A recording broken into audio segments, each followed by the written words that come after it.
What is neoliberalism? It's an ideology whose central belief is that competition is the defining feature of humankind.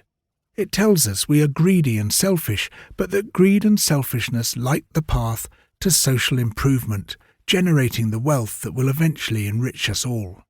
It casts us as consumers rather than citizens. It seeks to persuade us that our well-being is best realized not through political choice, but through economic choice, specifically buying and selling. It promises us that by buying and selling, we can discover a natural meritocratic hierarchy of winners and losers. The market, it contends, will, if left to its own devices, determine who deserves to succeed and who does not. The talented and hard-working will prevail, whereas the feckless, weak and incompetent will fail. The wealth the winners generate will trickle down to enrich the rest.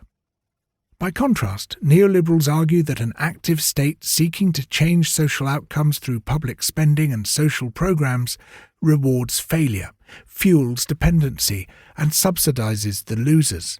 It creates an unenterprising society run by bureaucrats who stifle innovation and discourage risk-taking, to the impoverishment of us all.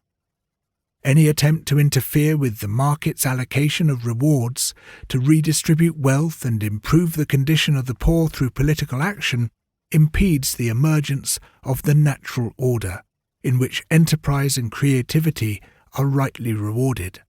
At the same time, neoliberals contend that government intervention and bureaucratic control will inevitably lead to tyranny, as the state gains ever more power to decide how we should live. The role of governments, neoliberals claim, should be to eliminate the obstacles that prevent the discovery of the natural hierarchy. They must cut taxes, shed regulation, privatize public services, curtail protest, diminish the power of trade unions, and eradicate collective bargaining. They must shrink the state and blunt political action. In doing so, they will liberate the market, freeing entrepreneurs to generate the wealth that will enhance the lives of all.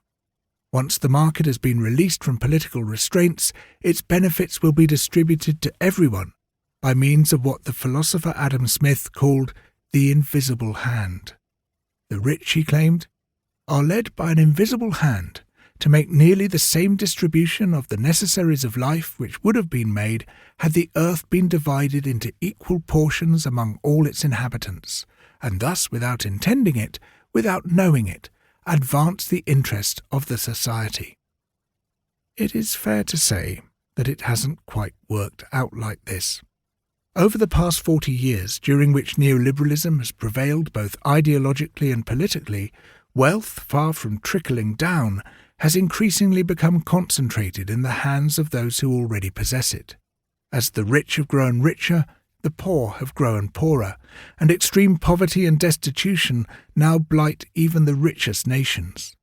And while the state might have deregulated finance and other commercial sectors, leaving their bosses freer to behave as they wish, it has reasserted control over other citizens, intruding ever further into our lives as it stifles protest and restricts the scope of democracy.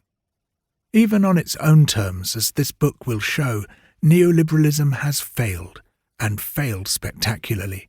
It has also inflicted devastating harms on both human society and the living planet, harms from which we're at risk of never recovering. In terms of the spread and reproduction of its worldview, however, it has been astonishingly successful.